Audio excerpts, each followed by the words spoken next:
Carrie Fletcher recently did a video on her 10 favourite books.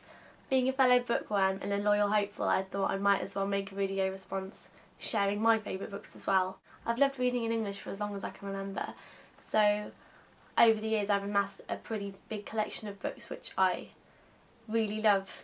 So these aren't going to be in any particular order because I can't choose in any way, shape or form. So here we go. I can't pronounce the guy's name.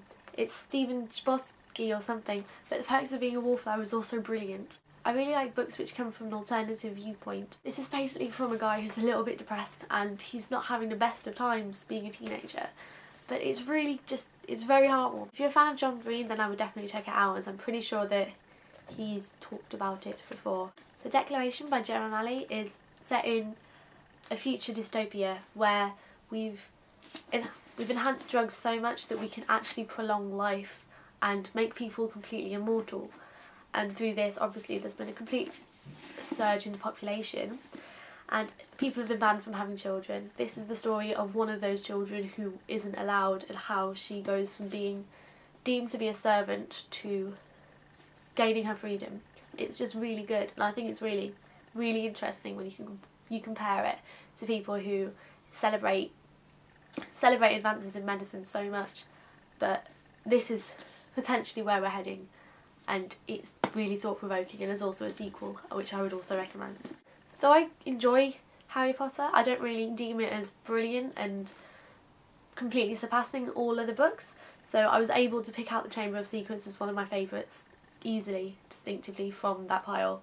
I don't know why most people are settled with Prisoner of Azkaban, but I just remember loving this as a child and it's always the one I've gone back to. I think I just like all the different ways that people see the basilisk but also don't, and I think it's got more layers to it than a lot of the others do. Ruby Red by Lindsay Glass is set in South Africa during apartheid, and it's just really, really interesting. I seem to like a lot of books which are on the subject of race differences and bridging that gap. It's about a family of white people who are compassionate towards black people against this setting of complete government racism. It's about growing up as a teenager against this backdrop, and even though Ruby's one of the privileged, or should be, she's not happy, and she's just such a likeable character, really. A book from my childhood is Eva Ibbotson, Journey to the River Sea, about a girl who goes to the Amazon. I like how everyone's characters are built up really well and described really well, and it's got a beautiful butterfly on the front.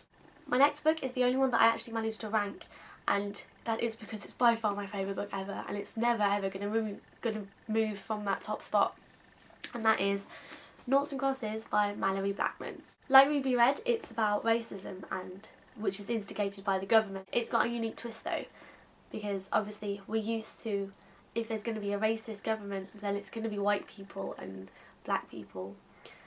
But it's completely reversed in this. You don't even see the races of people, obviously it doesn't matter. And it's like a Romeo and Juliet type story, which is so overdone, but it really works. And it's another one that I just cried and cried at the end for. And it's just really wonderful. And it has 3 sequels, I think. I haven't read the last one though, because I don't know. It's read it, and it's also an ending that you don't expect happening and you don't want to happen in any way, shape or form. But it's just so beautiful, and I love every word, and I could go back and read every word a million times over and still be in love with this book. By no means was that list exhaustive of all the books that I love. The Book Thief, The Great Gatsby, Starter for 10, these are all amazing books, but I just couldn't fit them all into one video. I might well do another one of these, or do a whole series of lists of my favourites and why I love them, because I've really enjoyed this. I could carry on forever if you let me. Books are something I could talk about forever. I really hope you enjoyed it, and next time I did have some footage from Manchester, so I'm going to try and put them in a vlog in some way, shape or form, but this is my actual room at home, which is interesting because you've never seen this before. But I'm going to go now, and I really hope you've enjoyed it, and I will be back soon. Bye!